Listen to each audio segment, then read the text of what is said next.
This is WWE superstar Drew McIntyre, and you're listening to the WWE Podcast.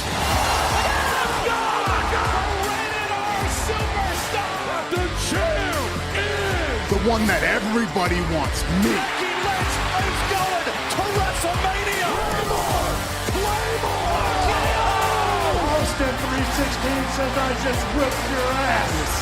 This is my iron. You're gonna acknowledge me. Hey guys, what's going on, and welcome back to WWE Retro on the WWE Podcast on this Friday, January 20th, as we are just over a week away from the Royal Rumble, and obviously a big night planned for Monday Night Raw. And just before I started recording this, I saw a report, and I believe it was it the Wrestling Observer? I'm not sure. I hate that I haven't been able to find the actual source on my phone as I'm scrambling to pick it up. But all in all, even Sean Ross Sapp retweeted it on his timeline, so you can go check it out on his Twitter feed as well if you follow him, of course. But apparently The Rock has informed WWE that he won't have enough time to get into ring shape for WrestleMania. If that is the case, as Matt and I spoke about at length on the current state of WWE last week, it is really unfortunate. But it will give them a lot more clarity going forward in terms of Roman Reigns' WrestleMania plans. Obviously, you have Seth Rollins floating around, you have Sami Zayn floating around, the impending return at the Royal Rumble of Cody Rhodes. So they have they do not have a lack of adequate talent to face Roman Reigns at the grandest stage of them all. That being said, like I just mentioned, it still is incredibly, incredibly disappointing. Why? Well, several fronts. They've been hinting at The Rock coming back probably since the beginning of this storyline. I remember at Survivor Series 2021, when they brought in the egg from The Rock's movie on Netflix. What was it called? Red Notice, with Ryan Reynolds and Gal Gadot. I really thought right then and there, like, okay, The Rock's return is imminent to WWE. There's no way they're going to push so much Rock propaganda without him coming back. And then obviously the storyline writes itself. Head of the table, family members, all generations of the bloodline for Raw 30. And if The Rock truly does not come back for this, I think they're going to run out of runway here. If this really is The Rock not being able to come back and basically ride off into the sunset, because this would be it, right? You know, he hasn't wrestled a formal match since what is it now? Since WrestleMania 2013, WrestleMania 29, and no, I'm not counting the Eric Rowan contest at WrestleMania 32. That was a complete fake match. So we are coming up on 10 years of the last time we saw The Rock wrestle and be involved in a meaningful program in WWE. And I thought that this was the perfect way for him to go out. I'm sure WWE feels the same way. Roman Reigns feels the same way. And you know what? The Rock probably feels the same way. But we know that he's arguably the most busy man in the world, whether that be with his Zoa energy drink, his Hollywood commitments, the XFL, Young Rock, like Under Armour, like on and on and on. It goes with him. So, I mean, you can't really fault the guy, but it would truly be a shame if we go the entire way of this bloodline angle and we don't see a Rock versus Roman match. But anyway, I won't spend too much time on that because you're not here to talk about that. You're here to go back in time for Retro. And this week, we are going to go back to 2002 to 2004 for Brock Lesnar's first ever run with WWE. And look, obviously, if you've been watching as long as I have, if not longer, and probably even if not, a lot of people are aware of what went on with Brock Lesnar during the Ruthless Aggression era. Here Comes the Pain, the video game that was named after him. But I feel like some only know Brock as the almost like a mercenary that came back in 2012. And especially over the last year and a half or so, we've known Cowboy Brock. So we are a long way removed from Brock Lesnar in the Ruthless Aggression era in the original version of himself. And obviously he comes in a huge way. And his debut in WWE was one that really took everybody by notice.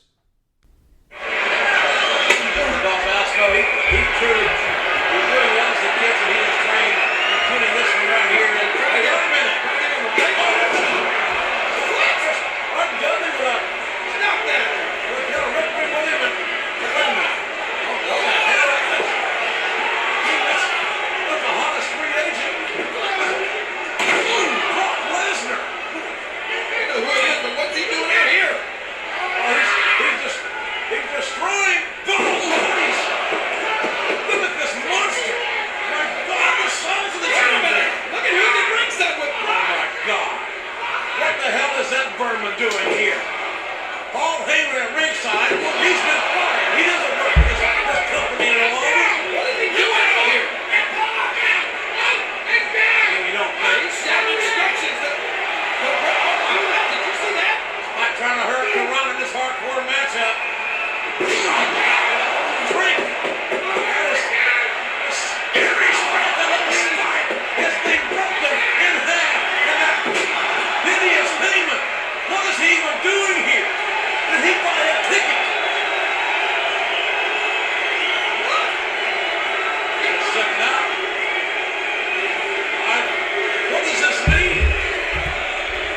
What is Brock Lesnar? Paul Heyman? What's next? So Brock Lesnar from the onset has Paul Heyman by his side. And honestly, Paul Heyman has instantly made him a relevant superstar. And Brock Lesnar debuted right after WrestleMania 18, and he came in at a very opportune time because it was right around this time where we started seeing seeds being planted for the departures of The Rock and Stone Cold Steve Austin. Obviously, he was supposed to face Stone Cold Steve Austin in a King of the Ring qualifying match on Monday Night Raw, which ultimately led to Stone Cold Steve Austin walking out on WWF or WWE. This was right around the time they were switching as well from WWF to WWE.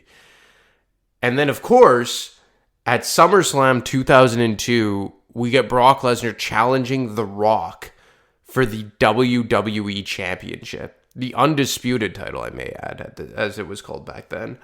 And, you know, you're less than 6 months into your career in WWE, and not only are you main eventing SummerSlam, arguably the third most important pay-per-view of the year, challenging for the Undisputed Championship, the biggest prize the company has to offer, but you're going up against one of the greatest of all time. And this was right around the period where everyone knew that The Rock was going to start defecting to Hollywood. And by the time they got to, I believe it was Brooklyn, even though Brock was the heel, everyone was behind him. And it really kind of led to The Rock's Hollywood heel gimmick, as we came to know when he returned in 2003 for his final full-time run with WWE. But for Brock Lesnar at SummerSlam 2000, with The Rock on his way out and Stone Cold Steve Austin already gone, it really was the coronation of the new face of the company.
So Brock finally dethrones The Rock after a nice build here, and all of a sudden we have the coronation of the new face of the company.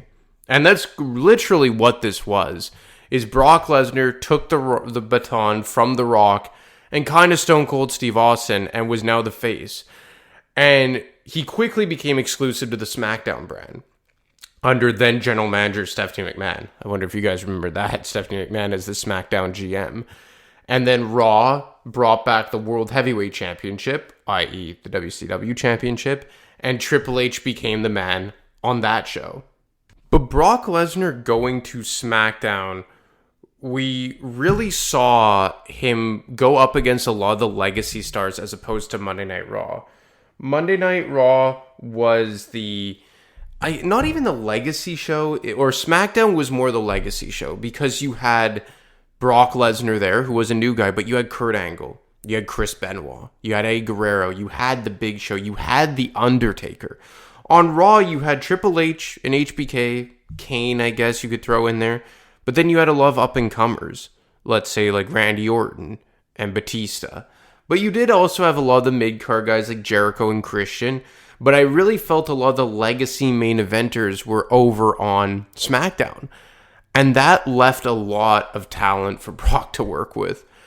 And the first guy that he really stepped up to when he got over to SmackDown was The Undertaker.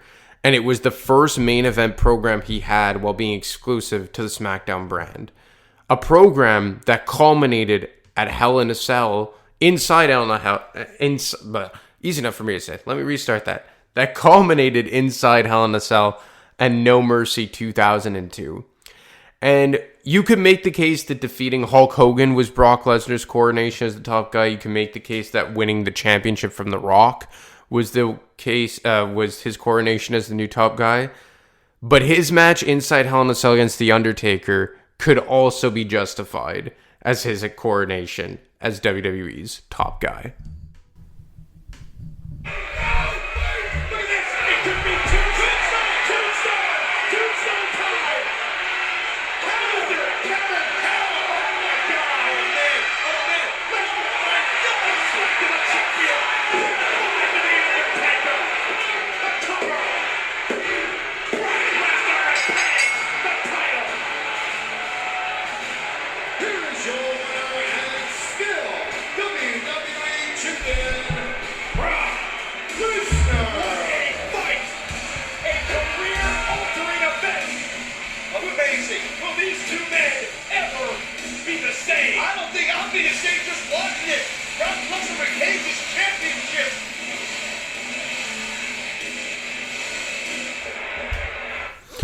And that was a career-defining match, which Michael Cole eloquently said. And in a lot of ways, it was a match that kind of foreshadowed a lot that would happen in both men's careers, right? How many times after this did Brock and The Undertaker really clash? Specifically at WrestleMania 30 when Brock ended the streak. They clashed 1 year later from this particular match at No Mercy 2003. This was arguably Brock Lesnar's biggest foe, The Undertaker. And you could make the case vice versa. Like that Brock Lesnar was The Undertaker's kryptonite. I think that's a very good case to be made. Now, obviously, Brock Lesnar is a heel here, but they somewhere along the way decided that it was better to make Brock Lesnar a babyface. And that kind of transpired at Survivor Series 2002 when Paul Heyman turned heel on him and joined forces with The Big Show. And obviously, you can't really have a babyface as long as Paul Heyman's attached to your side, which made sense why they split him away from Paul Heyman.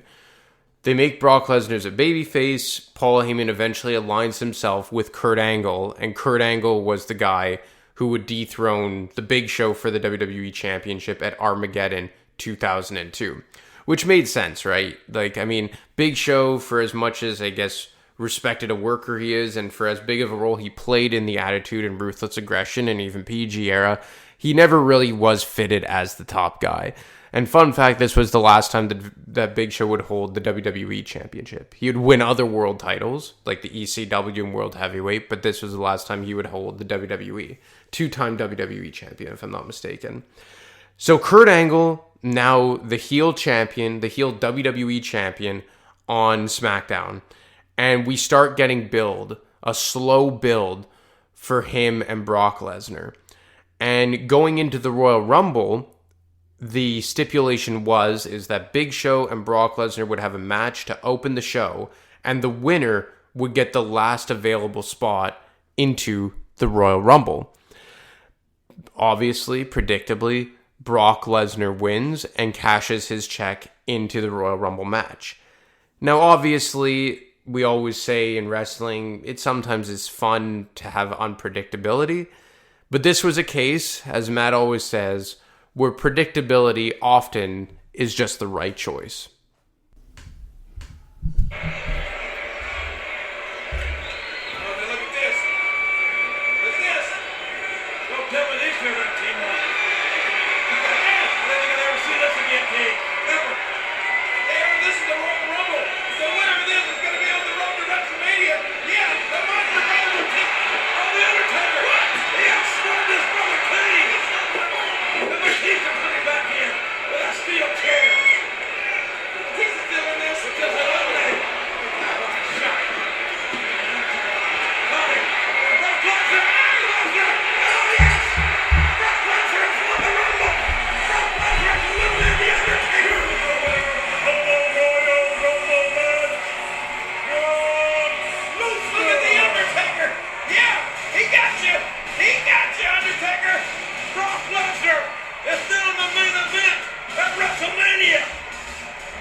And this was another version of Brock Lesnar versus The Undertaker.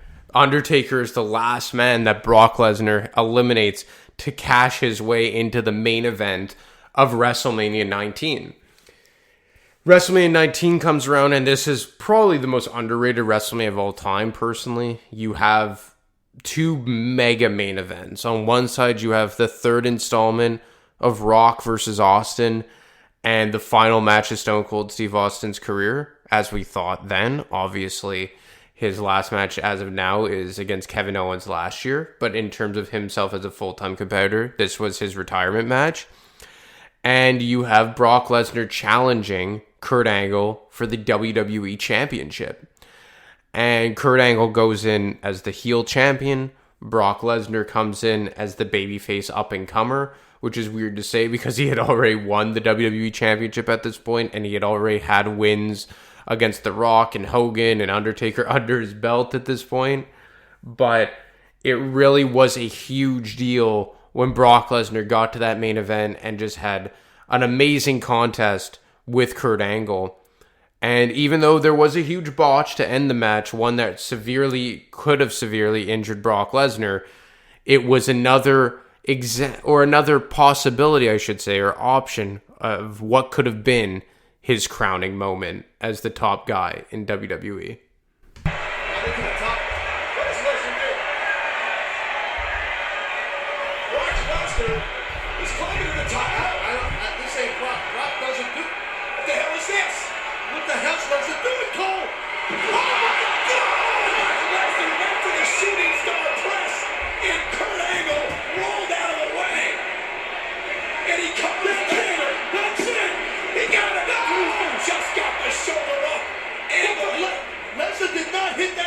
Stop press. That was obvious. And Lesnar landed on the back of his head.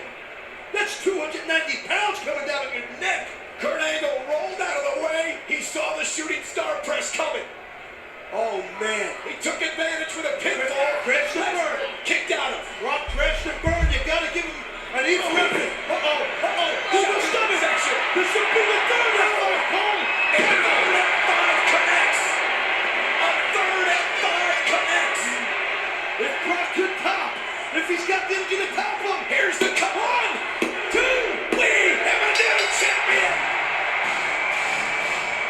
Here is your winner and the new WWE champion, Brock Lesnar. And then, that was a very unfortunate ending to a great match and a great main event. Because the thing is that was a serious moment. And if you watch behind the scenes footage of that match and following that match, is that Brock was really hurt. And you look at that and, Kurt Angle played it off well. Taz and Michael Cole played it off well. That, Kurt Angle rolled out of the way and all this. But, that was dangerous, man. That's 300 pounds coming off the top rope, doing a backflip and landing on your head. And, watching it back again, Kurt Angle was so far away. So damn far away. He was on, the other side of the ring. And Brock Lesnar almost got there.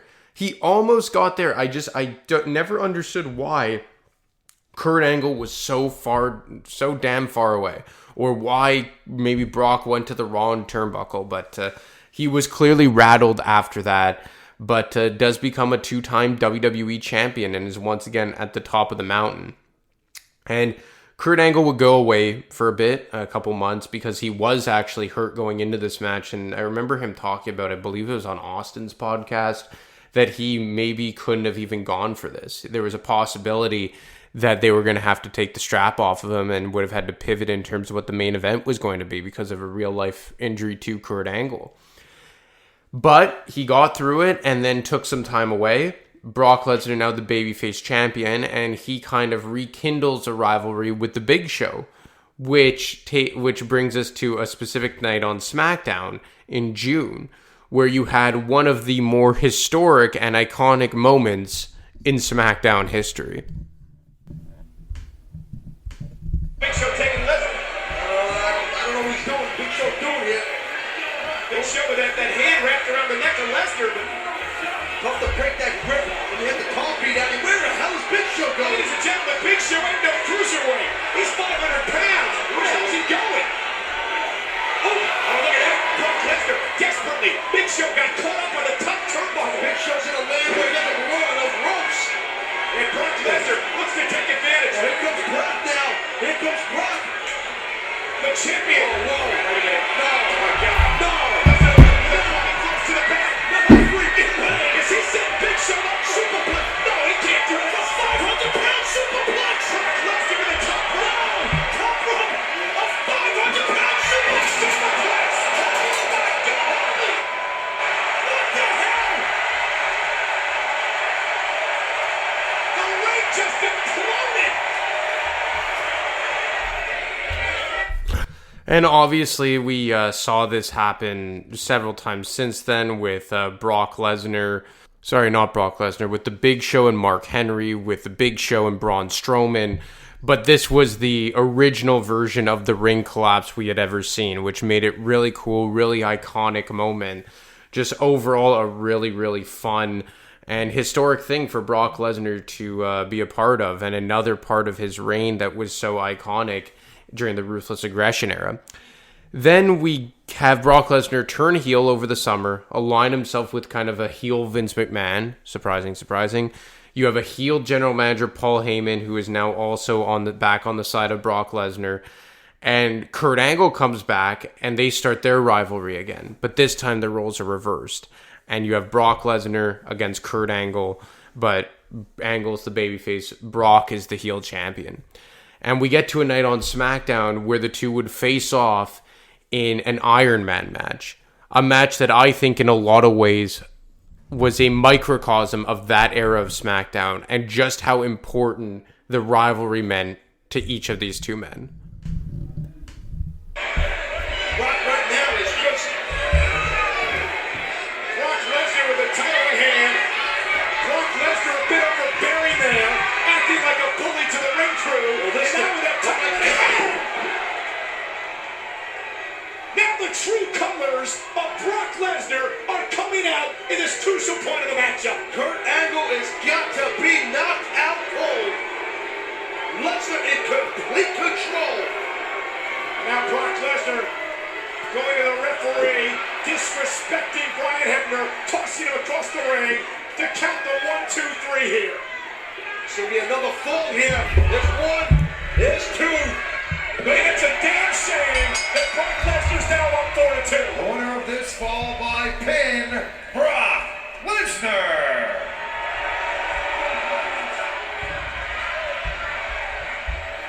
This is shades of WrestleMania when Lesnar crashed the burn. Here comes Angle. Wow! Belly to belly. Off the top rope. Cover. Hook to the leg. Angle got him.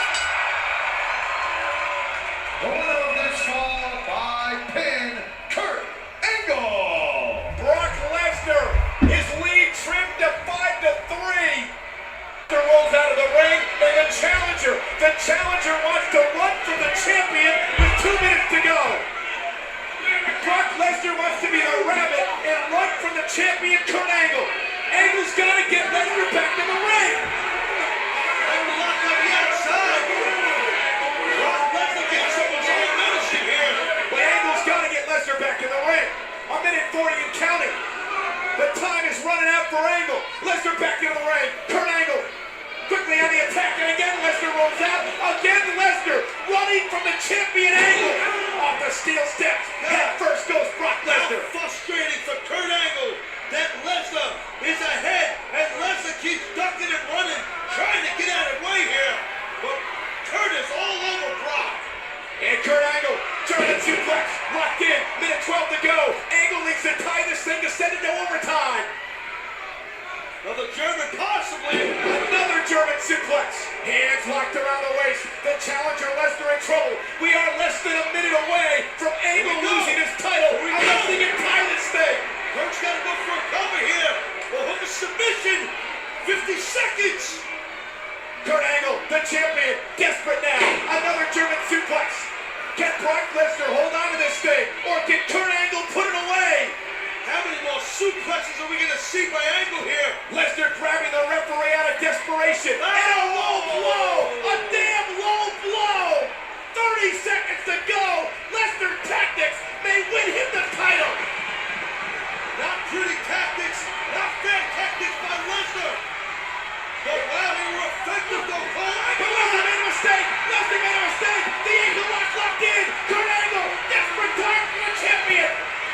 Just about 10 seconds here, 9 seconds!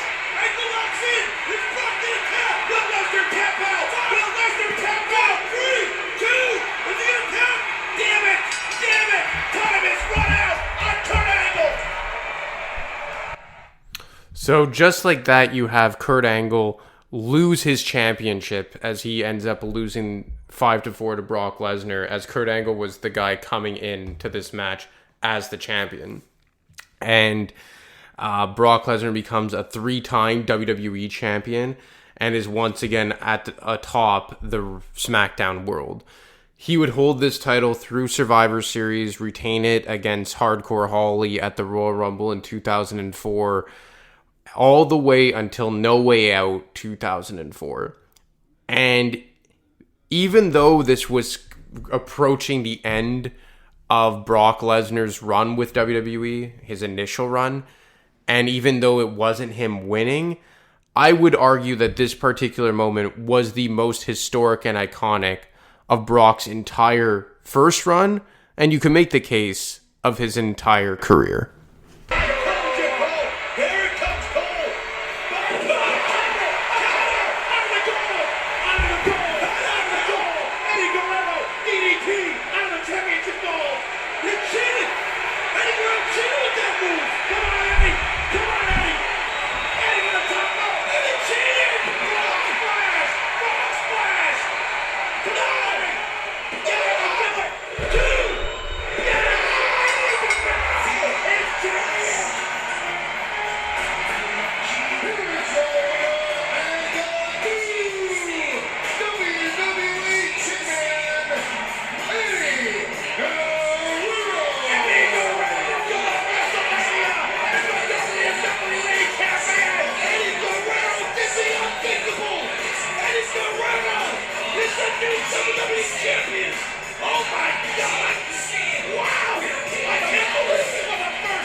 So just like that, Eddie Guerrero wins the WWE Championship, defeats Brock Lesnar, and a month later, Brock Lesnar was gone. Has the historically bad match with Goldberg at WrestleMania 20, and he rides off into the sunset for just about, how many years? 8 years he was gone. And this would be the last time Brock would be WWE Champion all the way until SummerSlam in 2014. So a 10-year gap, 10.5 year actually, that Brock would go without holding the WWE Championship. And all in all, his ruthless aggression career, I think, was one that was obviously cut short because he didn't want to do the full-time schedule of the WWE, but he was pushed to the moon. One of the bigger pushes in the history of the company, and I would argue no superstar has been pushed that hard ever, before or since. I mean, maybe I'm forgetting someone, but he was dominant. He beat the likes of Hogan, Angle, Rock, Taker inside his first year with the company, which is absolutely insane. He was a 2-time champion before he had a year under his belt on the main roster, or even a 3-time champion, actually. If not, it was very close. He was a Royal Rumble winner. By the time he left, he was a 4-time champion, I think. No, I think 3-time champion. That's it. 2-time champion inside his first year, 3-time champion by the time he left. And he only left after 2 years, right? So talking a bit about short and sweet, that's what Brock Lesnar's run was with the company during the Ruthless Aggression era. Anyway, guys, that's all I got for you today. I hope you enjoyed this episode on Brock's first run with WWE. As always, you can get me on Twitter at ADemarco25. You can get Matt on Twitter at wrestling_audio, or you can email him each and every week for the WWE podcast mailbag. Anyway, guys, have a great weekend. I will talk to you next week. Thanks for listening to the WWE Podcast. Don't forget to subscribe on your favorite podcast app so you don't miss a show, or head to WWEpodcast.com. And for all of these shows ad-free, head over to patreon.com/WWE Podcast. Until then, we'll see you next time.